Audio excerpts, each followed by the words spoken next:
Kevin Stefanski is holding SHEDEUR Sanders back. One starter.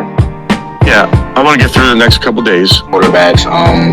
Do you have any health update on Kenny and SHEDEUR? He'll never admit it, but all you gotta do is watch how he treats Dillon Gabriel compared to SHEDEUR. He treats Dillon Gabriel like a big baby. His precious baby. Gabriel has been very good so far. And this one is picked off and going back the other way. Now a pick six the other way. Gabriel missed it. What went wrong?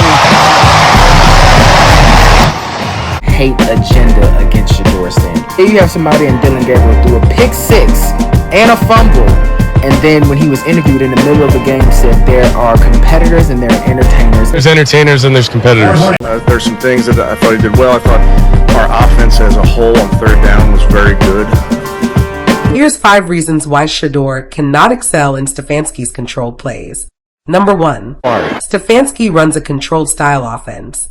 Seems like a prison to me. Stefanski babies Gabriel like he's the future golden child. Hey cousins. As always, we salute the aunties and uncles. Kevin Stefanski is holding SHEDEUR Sanders back. One starter. Yeah, I want to get through the next couple days, but certainly that's something that we're going to do here sooner than later. So when you say sooner than later, do you think we should expect something by the end of this week? Do you think I need to get the football team in here, talk to the players, those type of things. So we're working towards obviously week 1. You know, that's part of what this week is about, getting our football team ready. So we'll make all those type of determinations in the next couple of days. Do you have any health update on Kenny and SHEDEUR? Do you expect them to increase their level of participation in practice this week? I hope so. We really have to take those day by day, so I don't know where that ends up towards the end of the week, but I'm hopeful. Point blank. He'll never admit it, but all you gotta do is watch how he treats Dillon Gabriel compared to SHEDEUR. He treats Dillon Gabriel like a big baby. His precious baby.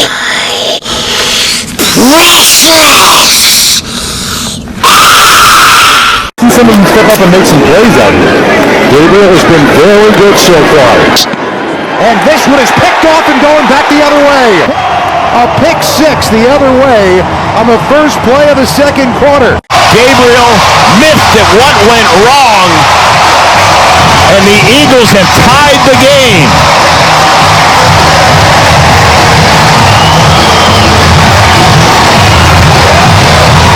Hate agenda against SHEDEUR Sanders. Here you have somebody in Dillon Gabriel threw a pick six and a fumble, and then when he was interviewed in the middle of a game said there are competitors and there are entertainers and I'm a competitor, and y'all swear up and down he was not talking about SHEDEUR. Then he doubled down and said that he was talking about the media. And what did the media say?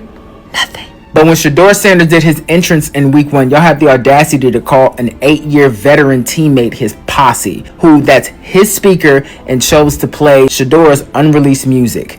Y'all called his teammate his posse. If that's not the most forced hate I've ever heard in my life. And then when you try to clean it up, you tried to put here the truth behind Sanders' viral entourage in his Browns debut. It's not his entourage. It's his teammate. After he balls out with little time to prep, he goes and confronts an ESPN insider for the Cleveland Browns and asks him, can you say something positive about me this time? And then y'all have the audacity to just say, shut up and just play ball. But you have somebody here who took a clear shot at y'all, said I was talking y'all to people who have microphones, and y'all have nothing to say. Where's all the outrage? Where's all the, he's only a 3rd rounder, why is he talking? Do you think the Browns saw enough clarity in terms of the quarterback situation they have there? So, Shay, they've seen enough clarity to know that they have 2 rookie options that they do like in some capacity. Joe Flacco still expected to start, but you have SHEDEUR Sanders performed well last week. Dillon Gabriel did some good things, a little up and down, but the Browns like how he runs the operation, the non-flashy stuff. He understands Kevin Stefanski's offense, the play action, moves around well, can avoid sacks.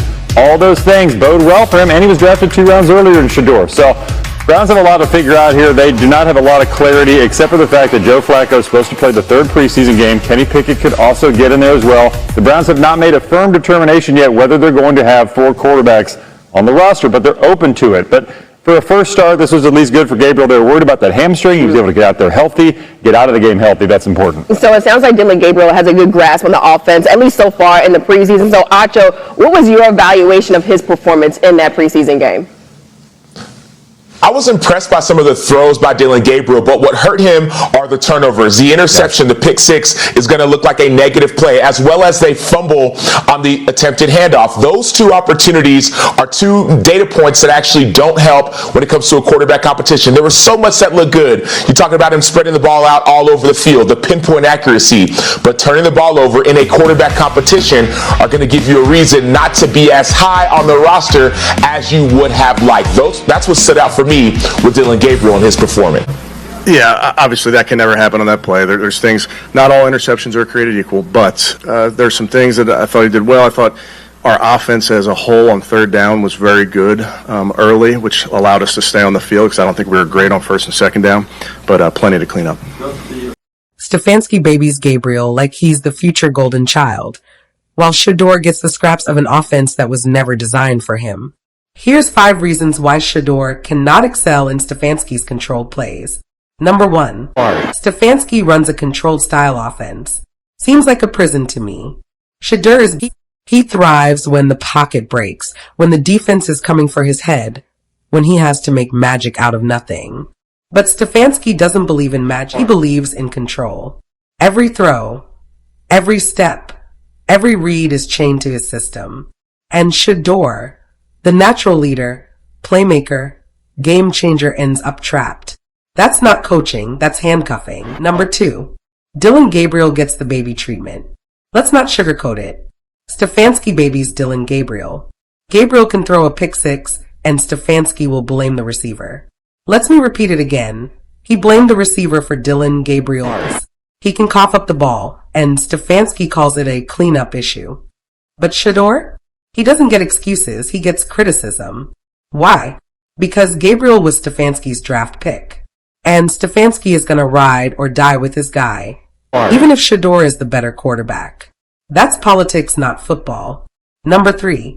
Stefanski coach is scared. SHEDEUR is fearless. He's been under the microscope his whole life, living with pressure that would crush most players. Stefanski, though, coaches like he's terrified of risk. Safe calls, short passes, scripted drives. That might protect Gabriel, but it strips SHEDEUR of the one thing that separates him, his ability to shine when the lights burn hottest. Number 4. Wasting SHEDEUR's golden arm. SHEDEUR's arm was built for deep shots, for threading tight windows, for breaking a defense in half. But in Stefanski's system, that arm gets wasted on dump-offs and checkdowns. If you buy a Ferrari, do you keep it in the driveway?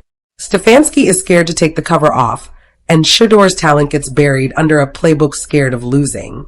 Number 5. SHEDEUR is a general, not a soldier. The final reason? Leadership. SHEDEUR wants to command the huddle, flip protections, call audibles, and run the show. Doesn't allow that. He calls every move from the sideline like he doesn't trust his quarterbacks to think on their own. That might work for Gabriel, who fits neatly into the box, but SHEDEUR isn't a soldier. He's a general. And generals don't win wars following someone else's script. Bottom line, Stefanski is babysitting Dillon Gabriel and boxing in SHEDEUR Sanders. If the Browns want SHEDEUR to reach his ceiling, they need to take the handcuffs off. But let's be real. Under Stefanski's controlled offense, SHEDEUR will always be fighting against his own coach, not just the defense. Oh, just a reminder, we are only here for SHEDEUR. Once he leaves Cleveland, we are out. Deuces.